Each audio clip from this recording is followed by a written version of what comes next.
Knobloch's Dance presents Dance Behind the Screen, Process Production and Social Media. Hey knowers, welcome to our podcast. We are Knobloch's Dance, a social media-based company. We strive to say no to the box. We connect interdisciplinary art, technology, and artists to re-envision the process of art making and sharing. Welcome back to Dance Behind the Screen podcast. This is your co-host Martheya and Azaria. We're coming in hot from the Women in Dance Leadership Conference in Philadelphia, where we've had so many great conversations.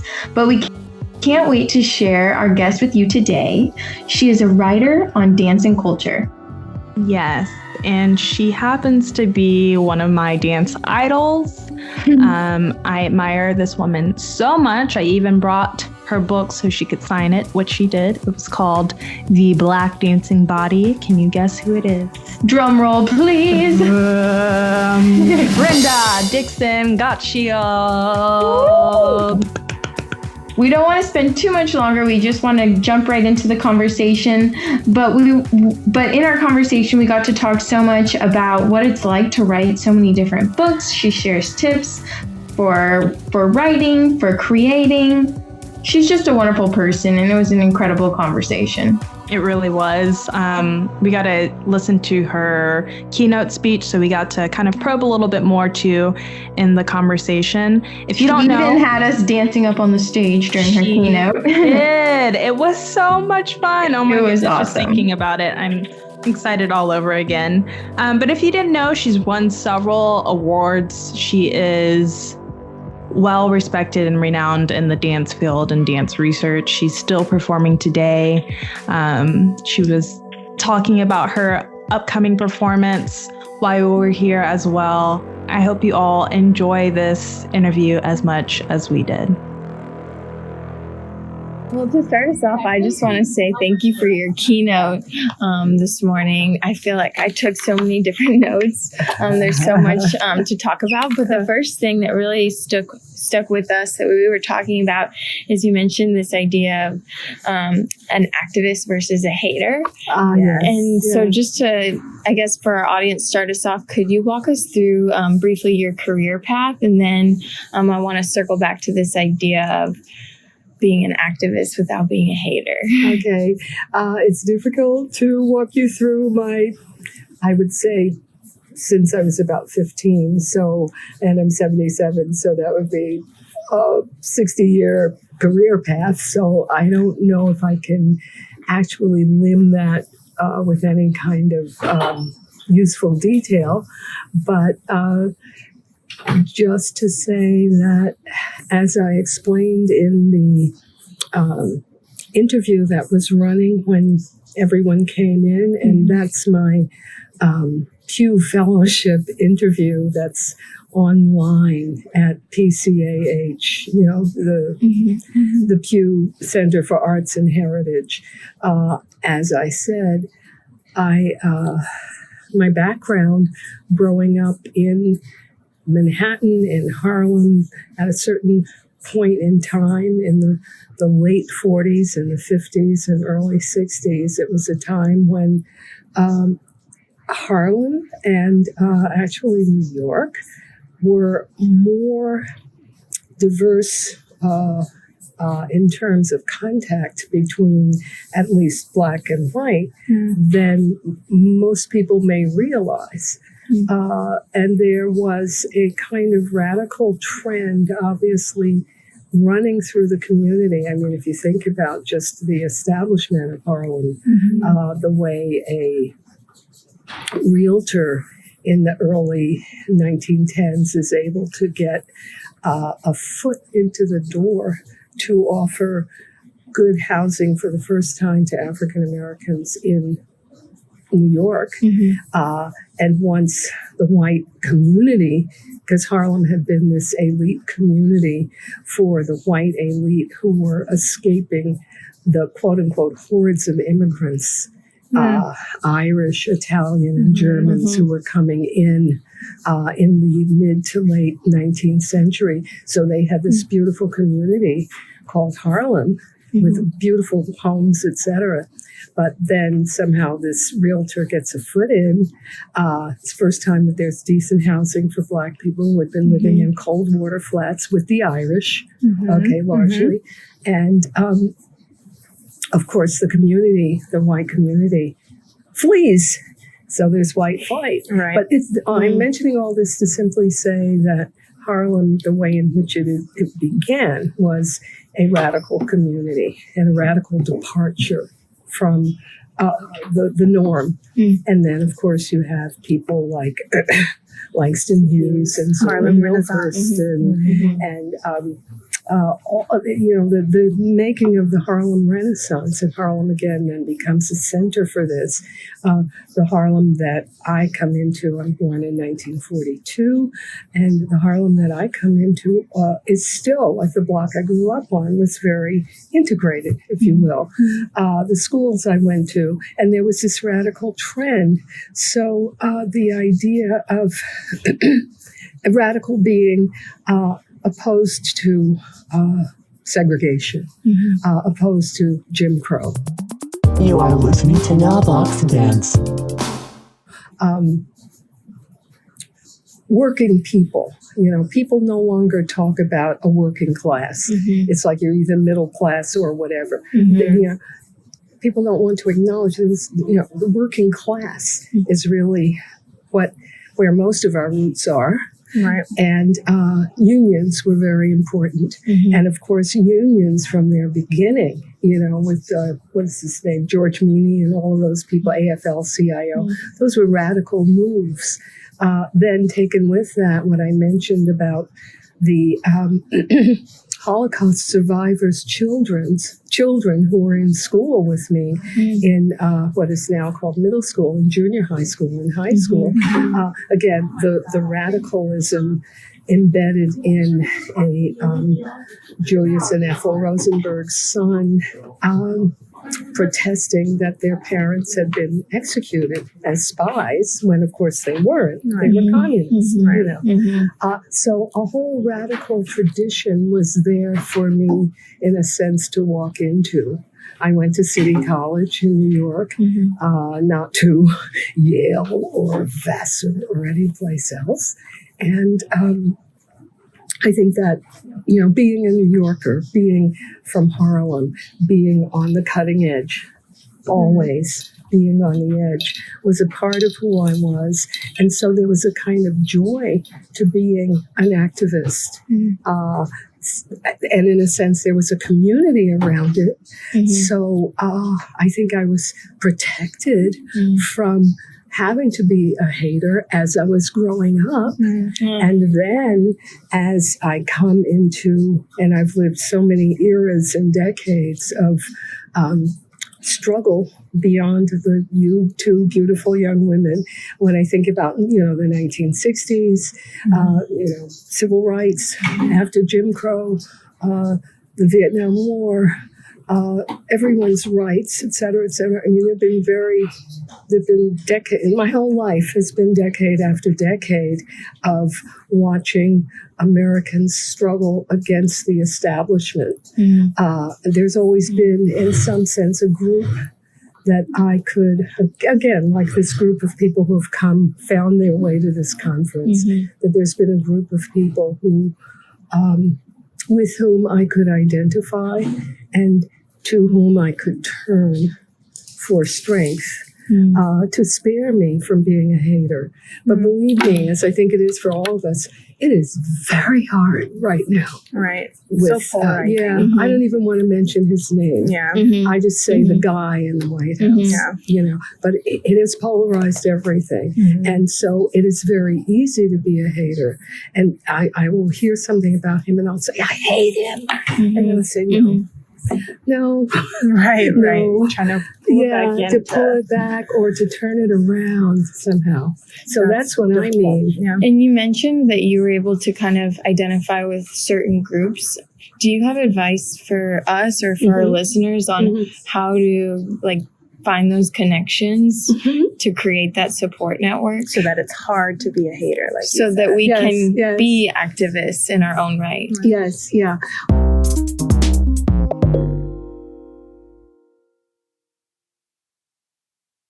Well, you are so lucky because here you are both recording me on your iPhones. You have your laptop open.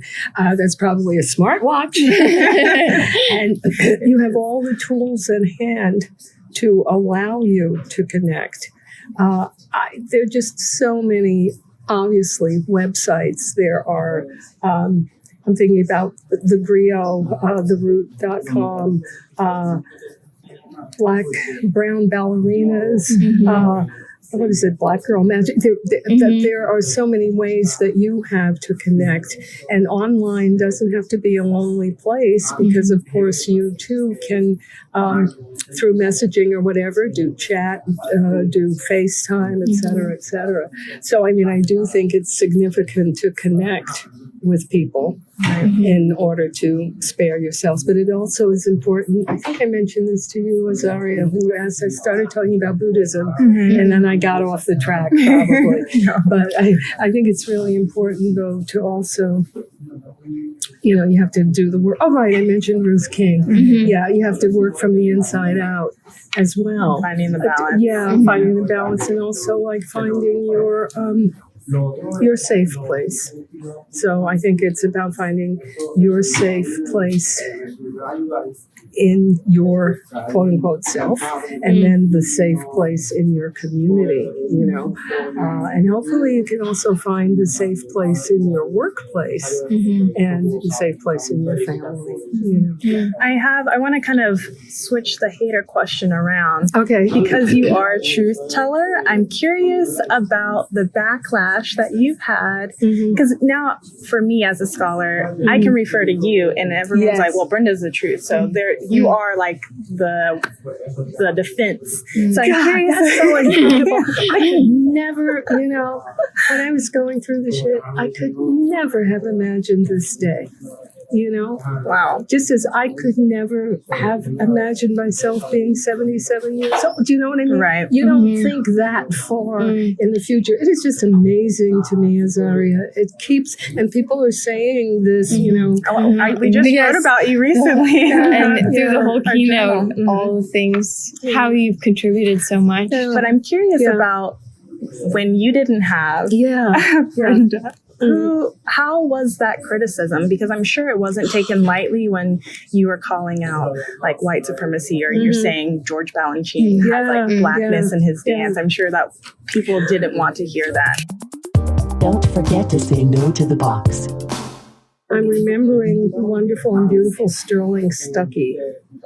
There was and I don't know if you know his work on plantation culture. Oh, Sterling Stuckey is, Stuckey.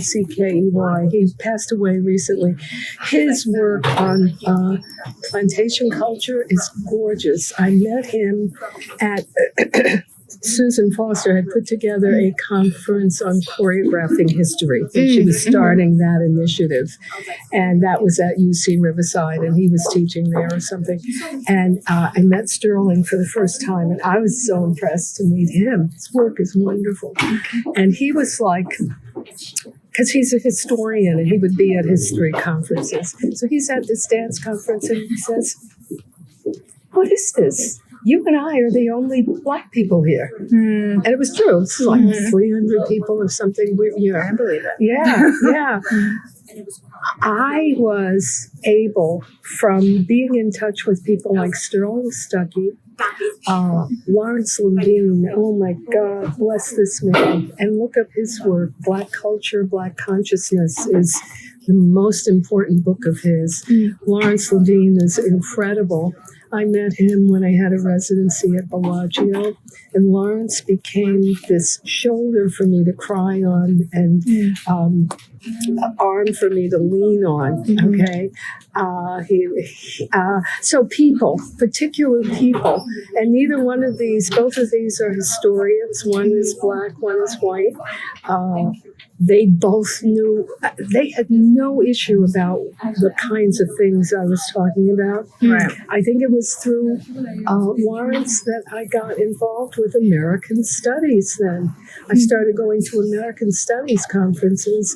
Those people had no issue with talking about this incredibly deep and totally pervasive sense of Blackness in America, Blackness making what America is. So I would go, and it's a huge conference, the American Studies conferences. I went to them for about a decade. There would be sessions and sessions on various and sundry things, but many of them having to do with these kind of underlying misinterpreted premises, not only about African Americans, but obviously indigenous peoples, about Aboriginals, about gay, before anything that you could think of before dance people even got wind of it. Right. So it was going out of the dance community. I think in my first book, Digging Africa's Presence, I'm not talking about dance sources at all. I'm talking about Toni Morrison. I'm talking about Holloway, the African American dictionary or whatever it was. It's all these other places I had to go. And then, of course, like African American communities. Right. When I would present at the Black Studies Association, nobody, people were like, yes, Right. But if I would present at the Dance Critics Association, that's when the shit would hit the fan. Right. Okay. But that helped to strengthen me to go deeper into my arguments, to fact find ways in which I could prove what I was saying was indeed the fact. You definitely did the hard work. I did. For people like me. So I appreciate that very much. It was also fun, though. I mean, if you like to dig, and that's like, I remember when interviewing Jolly for something else, Jolly Willis of Joe Solar, and she said she loved doing research. She said, I like the research more than the putting things together. But so if you're into the digging, it's wonderful. And I had to do a lot of, the second book actually should have been my first book, but I couldn't get it published because people didn't want to put their hands on anything that talked about. Hard to believe. Yeah, and this is only in a matter of 25, 30 years that things have changed immensely. Oh, yes. Yeah. And some of the people who really supported me, by the way, were Susan Foster and Susan Manning. Okay. And of course, they exerted a lot of influence in this tight-ass little dance community. Yes. So to have their support, and that also shows how savvy and bright they were to recognize and acknowledge, and not try to put me down or to appropriate my stuff, which somebody else did, whose name I won't even mention. Let's not do that. No, there we will don't be want fans like going to Yes, get that person dragged through the dirt. So, having support from certain individuals outside of the dance community, having support from Black intellectuals in other academic communities, and of course having support of my family and friends and my dance department. I don't know what I would have done if, the Temple University dance department back then, they were really proud of me. It was like, she's moving into this new direction. And I think actually my husband, Helmut, was the one who made the dance department aware of that. He said he was on the whole search committee for hiring me, and he had said his argument to the faculty to hire me was, this is a woman on a mission. Yeah. So it sounds like the underlying theme is allies. Yes, I would say. Okay. And again, you can't do it alone. And the other thing is you can't do it all. Right. Yeah. Some of those battles you have to just let pass. Right. Yeah. Could you briefly just talk about the process of writing your books? Like, what does that look like? I know that can be brief. I guess just like, how do you know what you want to focus on to begin with? And then what happens? Like, do you write daily? No, I never know what I want to focus on. And it's so different now. We're talking about articles that led up to the first book. So that would have been articles that I had begun in like the mid or late 80s. And then there's that book. which comes out in 96 and then in paperback in 98. Then there are all kinds of other things that are happening, and I finally retire from Temple in 1999. And then there are other things. I'm not even sure. And I knew I wanted to get my dissertation published, and it had been rejected. People just said stupid things. And this second book is so, look at Waltzing in the Dark. That is like a gem of carefully researched. That's the next one I love. I've got 2 out of the 4 done. Okay. And it's so much about Harlem in there from this woman, Margot Webb. It was just so wonderful. And I really feel like it's an important piece of research about Black popular culture, about American popular culture. And now just tell me the question again, because Just your writing process. I don't know. I was so we can each one. It's different for each book. Okay, so maybe So we let's can go talk. with the You dissertation. choose. Yeah, I'm going to go with the first one. Okay. So I went back to graduate school, and I never considered myself a New York dancer professionally, and then I was a professional actor with the Open Theater. My first marriage fell apart. A friend of mine said to me, and I was falling apart, and a friend of mine said to me, "Well, you always did so well in school." Yeah, I had graduated magna cum laude from undergraduate City College. She said, "Why don't you go take a course?" So I went to NYU because I was living in West Beth, the artists' housing in the West Village. NYU was very close to me. So I went there to interview, and it was not yet a department. Performance studies wasn't yet a department. This is like 1973. My daughter was like 6 months old. And Richard Schechner was actually running the department. He became my dissertation advisor, by the way. Yeah, and I really, God, I so value Richard, and for going with me on this path.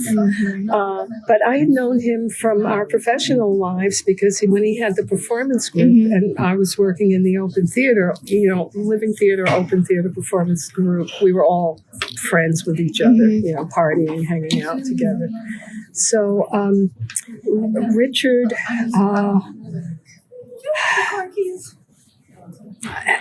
anyway, very soon after I got into the department and after I finished my thesis, and the thesis, it was like I was working with a group that was interested in Brecht, and my downtown friends, and it was like, I'm not going to write a thesis. It was like, I'll write this up.